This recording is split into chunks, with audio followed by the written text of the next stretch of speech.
Pemirsa, saat ini publik dihebohkan dengan kasus penganiayaan dan juga kekerasan, terutama yang melibatkan anak-anak. Kita berangkat dari kasus penganiayaan atas D yang juga dilakukan oleh segelintir orang dan salah satunya saat ini juga ditetapkan sebagai pihak yang berkonflik dengan hukum dan juga berusia masih di bawah umur alias anak-anak. Saya ingin gali perspektif dari Komisi Perlindungan Anak Indonesia.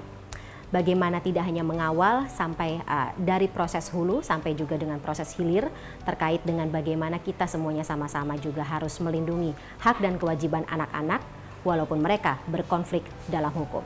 Dalam spesial episode One on One kali ini bersama saya Fani Imaniar dan juga narasumber saya Ketua KPAI Ai Mariati Soliha.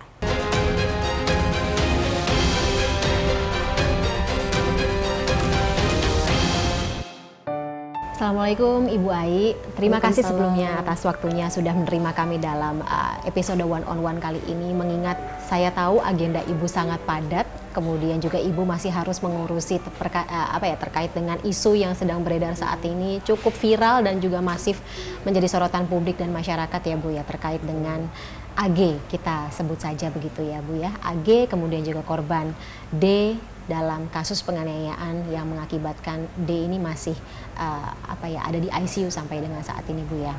Tapi mungkin kita sorot atau pertanyaan saya pertama dari AG sendiri. Ibu ketika kemarin saya dapat informasinya kan pihak dari AG sendiri meminta perlindungan dari KPAI ya. Ketika kemarin kepolisian menetapkan AG menjadi anak, kalau sekarang terminologi yang kita gunakan, anak yang berurusan dengan hukum, berkonflik dengan hukum seperti itu. Sikap KPAI seperti apa?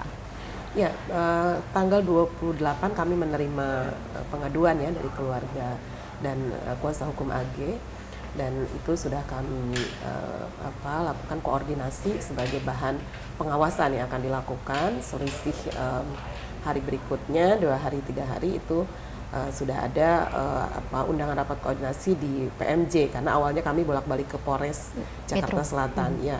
Nah setelah itu di PMJ ada setelah gelar disampaikan kepada kami ada beberapa hal yang signifikan, itu ada perubahannya status dari kalau bicara AG anak berhadapan dengan hukum menjadi anak berkonflik dengan hukum. Nah tentu di ranah awal ya sebelum itu kami melihat dan mendorong gitu bahwa kepolisianlah yang memang memiliki tugas yang jelas dalam hal ini, sehingga di KPAI memang apa yang terkait dan memang apa yang menjadi basis perlindungan karena ini anak di bawah umur gitu.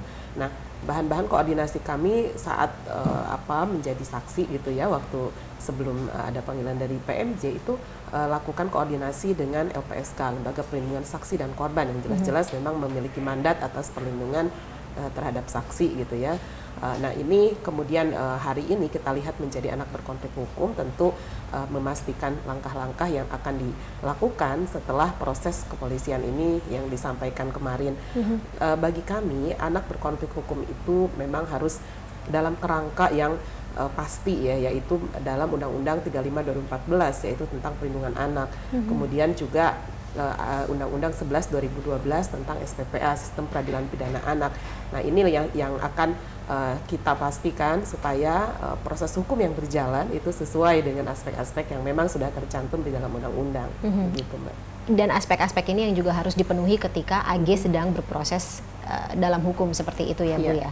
Tapi ketika permintaan tersebut keluar Bu, dari pihak AG sendiri ada permintaan khusus atau kemudian juga perlindungan seperti apa yang ia harapkan dari KPAI?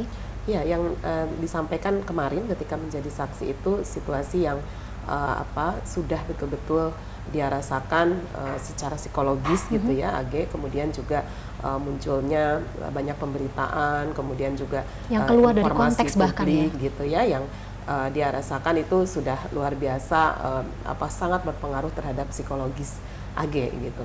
Nah kami sudah ada koordinasi dengan baik itu Kominfo, kepolisian, bagaimana ya supaya situasi ini kemudian tidak mempublikasikan gitu ya, baik itu gambar ya dan foto-foto, kemudian usia dan bahkan tempat tinggal dan lain sebagainya. Doksi ya, Bu, ya, keluarga dan situasinya ini yang sebenarnya dimintakan oleh keluarga kuasa hukum ya. Kemudian ya tadi ada proses-proses hukum yang memang juga harus sesuai dengan perlindungan. Beberapa hal kami identifikasi, kami tanyakan apakah dalam proses misalnya BAP adakah hal yang tidak menyenangkan, kan itu bagian kami ya untuk bertanya, atau proses-proses yang tidak ramah anak misalnya hingga larut malam ya, kemudian dalam situasi orang dewasa yang memang tidak dipisahkan misalnya, ini hal-hal yang sudah kami lakukan koordinasinya, dan ini bagian dari tadi tugas pengawasan. Nah saat ini kemudian menjadi ABH, saya kira juga sama gitu ya, kami kemarin pun saya sampaikan mari sama-sama dengan awak media kita berupaya bahwa tidak ada publikasi yang menunjukkan identitas anak. Lalu kemudian dengan kepolisian, saya kira kemarin juga Pak Hengki sudah menyampaikan ya Pak di Reskrimum bahwa langkah-langkahnya ini memang akan dilakukan secara sesuai dengan aturan perundangan yang berlaku gitu. Nah tentu saja koridor ini kan kita menjadikan bagian dari koordinasi dan pengawasan KPAI gitu. Untuk itu kita beri kesempatan, kita bersabar gitu ya, bagaimana yang akan kita lakukan. Nah di ranah yang paling harus dipastikan itu kan sebenarnya situasi anak berkonflik hukum ini apakah dilakukan penahanan atau tidak gitu ya.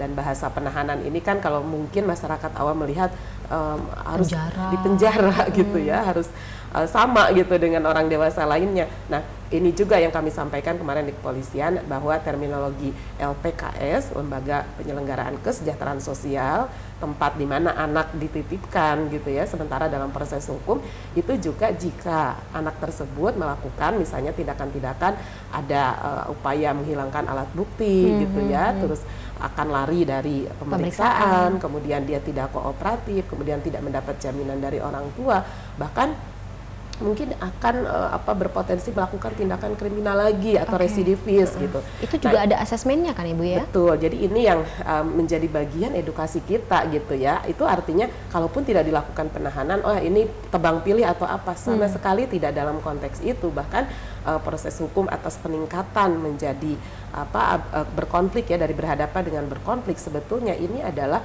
kewenangan kepolisian yang kita dorong, kita berikan gitu kesempatan, dan alat-alat bukti apa yang dimiliki itu di awal KPAI bukan bagian yang misalnya dengan lapor ke KPAI akan melindungi anak dari proses hukum, tidak demikian. Atau menghindari proses anak dari proses atau hukum. Melindunginya itu konteksnya itu tidak bisa terjerat hukum gitu. Bukan konteks di situ, tetapi setelah prosesnya justru dilakukan oleh tugas dan kewenangannya ada di kepolisian. Lalu langkah seperti apa? Nah inilah yang disebut tadi kekhususan gitu ya, ada ruang lingkup perlindungan yang memang sesuai dengan aturan perundangan, bukan maunya KPAI yang memang menjadi kelembagaan, tetapi menjalankan apa yang dikatakan oleh undang-undang ini, lalu kemudian kami yang mengawasi. Dan ini sekali lagi berlaku untuk terminologi anak korban, anak pelaku, dan anak saksi. Jadi kita tidak parsial dalam hal ini. Lalu kan kalau kami juga akan berbicara soal pengawasan terhadap anak korban, ya nanti kami juga akan sampaikan bagian-bagian yang memang itu menjadi tugas dan fungsi untuk kita awasi sesuai lagi dengan aturan perundangan gitu.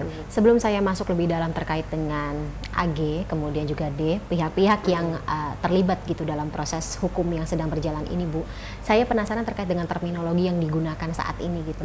Tadi ada anak yang berproses dengan hukum, anak yang berhadapan dengan hukum, anak yang berkonflik dengan hukum. Sebab masyarakat kan taunya cuma tersangka, pelaku, kemudian juga terpidana gitu. Mereka yang mau udah usianya di atas atau dari undang-undang ini sudah masuk usia dewasa, maupun mereka yang masih usia anak-anak, di mata masyarakat ini sebenarnya sama. Tapi kita menggunakan atau KPAI sendiri sebenarnya memang mengedukasi menggunakan terminologi yang tepat seperti itu. Kenapa, Bu? Ya, pertama ABH itu berlaku untuk tadi 3 ya. Kalau berkonflik itu pelaku gitu. Kalau sejauh ini kita sebutnya anak dengan A huruf besar di awal. Anak. Nah ini menunjukkan bahwa secara filosofis ya, memang situasi anak ini seluruhnya adalah korban. Karena apa? Kalau kita melihat dari dimensi mengapa anak melakukan tindakan kekerasan, kalau di awal misalnya anak menjadi korban, ini juga ada ruang lingkup subjek hukum bahwa anak ini masuk dalam terlibat ataupun dalam ruang lingkup kejahatan itu bukan menjadi variabel tunggal. Ada situasi yang anak tidak mengerti sedang dilakukan tindakan kejahatan gitu ya. Bahkan bisa jadi anak juga bagian dari melakukan tindakan-tindakan kejahatan itu dia pun tidak mengerti melakukan itu gitu. Benar Mungkin atau salahnya. cara berpikirnya yang masih parsial, belum bisa bertanggung jawab, bahkan tidak mengetahui pengalaman sebelumnya apa yang terjadi. Nah, kalau konteks anak berkonflik hukum itu juga ini yang harus kita lihat bahwa situasi anak ini bagaimana situasi keluarganya, bagaimana latar belakangnya, dan bagaimana dia bisa sampai melakukan hal itu. Nah, dalam berbagai kajian dan bahkan literasi gitu ya, dan juga situasi anak ini selalu dilatar belakangi karena problematika tanpa pengasuhan, tanpa pengawasan, penelantaran, bahkan dia menjadi korban atas situasi pidana sebelumnya. Jadi hal-hal ini yang menunjukkan bahwa secara filosofis bukan hanya situasi anak ini belum mampu memberi keputusan atau bertanggung jawab atas tindakan dirinya, namun juga dia terkait pada variabel sosial yang tadi disebutkan, banyak bahwa dia menjadi yatim piatu atas situasi gitu ya, yatim piatu atas situasi, bahwa dia tidak diberikan pendampingan, tidak diasuh misalnya oleh orang tuanya, tidak diberikan pendidikan kecakapan hidup, bahkan menanam budi pekerti ya, dan dia bisa jadi terlantar secara pemenuhan haknya, dan dia misalnya terlibat juga dalam praktek kekerasan yang menimpa dirinya sehingga dia tidak pulih dan melakukan kembali praktek itu kepada orang lain. Ada situasi sosial yang selalu erat kaitannya dengan dia anak menjadi berkonflik di dalam hukum. Nah, ini yang kemudian capaian terhadap aturan perundangan dalam memberikan proporsi hukum terhadap anak-anak yang masuk dalam situasi kondisi gitu ya, proses pidana ini yang kerap dan harus menjadi ukuran-ukuran atas perlindungan tadi gitu. Jadi siapapun saya kira gitu konteksnya ya, dan bagaimanapun perlu diketahui bahwa di KPAI dari angka-angka yang terlaporkan di ABH ini, anak berkonflik hukum itu yang tertinggi adalah anak yang menjadi pelaku kekerasan fisik. Kekerasan fisik. Kekerasan fisik itu tertinggi. Yang kedua anak yang menjadi pelaku pencabulan. Yang ketiga anak menjadi pelaku tawuran ya. Yang keempat anak pelaku pencurian, dan kelima anak yang melakukan tindakan pornografi. Jadi ini menjadi problem sosial kita, problem nasional kita sesungguhnya. Bukan hanya misalnya secara kasuistik ya, kita berkutat gitu dengan hal yang sangat pendek-pendek, tapi sebenarnya long term. Bahkan saya meyakini ini adalah bagian edukasi publik ya. Mungkin apaan sih kalau pelaku ya pelaku aja, tapi kan kita juga ada situasi ini yang harus disampaikan ke masyarakat, yang kemudian itu menjadi oh iya, bahwa kita bilang berkonflik hukum itu bukan berarti mengurangi derajat dia sebagai pelaku kan, tetap proses hukumnya tetap berjalan gitu. Oh, KPAI mengawasi perlindungannya bukan berarti ingin menutupi, ingin memberi menutupi proses-prosesnya, tidak seperti itu. Tapi memang ada proses hukum yang memang dijalani, tetapi harus juga perlindungan terhadap atau ramah terhadap anak. Belum lagi kan situasi pengasuhannya, pendidikannya, kemudian bagaimana dia dimintakan keterangan oleh PK atau Balai Pemasyarakatan ya untuk mengetahui sejauh mana misalnya motif-motif dan lain sebagainya itu dilakukan. Dan apa yang mendasari itu. Jadi sangat menjadi ruang bersama. Dan saya setuju media memang hari ini juga mengawasi gitu ya, sebagai watchdog pilar demokrasi kan, ini bagian bersama gitu ya, termasuk media sosial gitu. Betul. Ya. Itu yang lebih susah untuk dikontrol sebenarnya Bu Ai. Kalau sisi positif mengawasi saya kira ya itu sesuatu yang bagus, tetapi ya mari gitu, derajatnya bukan hanya untuk hal-hal yang bersifat sensasional ya, apalagi mungkin tadi mewartakan hal-hal yang sifatnya harusnya ditutup ya, publikasi yang berlebihan soal tadi itu data identitas diri, seseorang atau anak ini. Nah, ini bagian demokrasi. Jadi siapapun justru ingin memastikan proses hukum benar nih gitu. Dan saya berterima kasih ada ruang-ruang yang menjelaskan bahwa perlindungan anak dalam konteks ini sama sekali tidak mengintervensi proses hukum yang sedang berjalan. Mungkin sedikit Bu, ketika kemarin Pak Menko Polhukam juga mengatakan gitu, ketika ada anak yang berkonflik atau berproses dengan hukum ini, berarti kita juga harus meminta pertanggungjawaban kepada orang-orang dewasa yang ada di sekitar lingkungan yang bersangkutan. Ya bisa orang tua atau wali pengampu. Ibu setuju dengan itu? Pertanggungjawaban dalam hal ini tentu sebagai latar belakang mengapa anak menjalankan atau anak terlibat ya, atau anak berada dalam situasi tersebut. Nah, ini yang tadi saya bilang variabelnya itu sangat kompleks dan ini harus menjadi sebuah ruang lingkup pemeriksaan, pertanggungjawaban gitu ya. Dan kemudian kita sendiri akan mengetahui mengapa. Nah, ini the big problem ya, mengapa anak di usia ini bisa terlibat gitu ya, untuk bisa menjadi masuk dalam kategori berkonflik ini. Nah, tentu saja kan pihak yang paling utama saya kira benar ada orang tua di situ ya. Kemudian ada saksi-saksi dewasa lainnya, apakah selama ini mungkin keterangan dari pihak-pihak yang juga membersamainya, mengetahui apa sepak terjangnya selama ini. Saya setuju gitu, karena tidak mungkin tiba-tiba dia berada di tempat peristiwa, kemudian juga dia memberikan informasi yang tidak seharusnya gitu ya.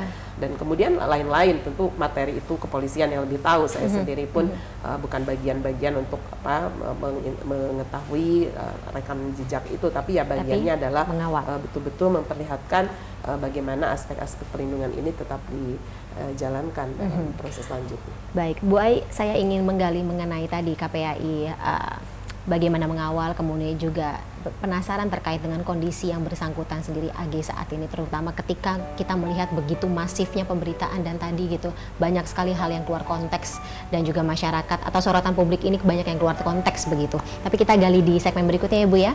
Pemirsa, tetaplah bersama kami, program One on One akan segera kembali setelah jeda berikut.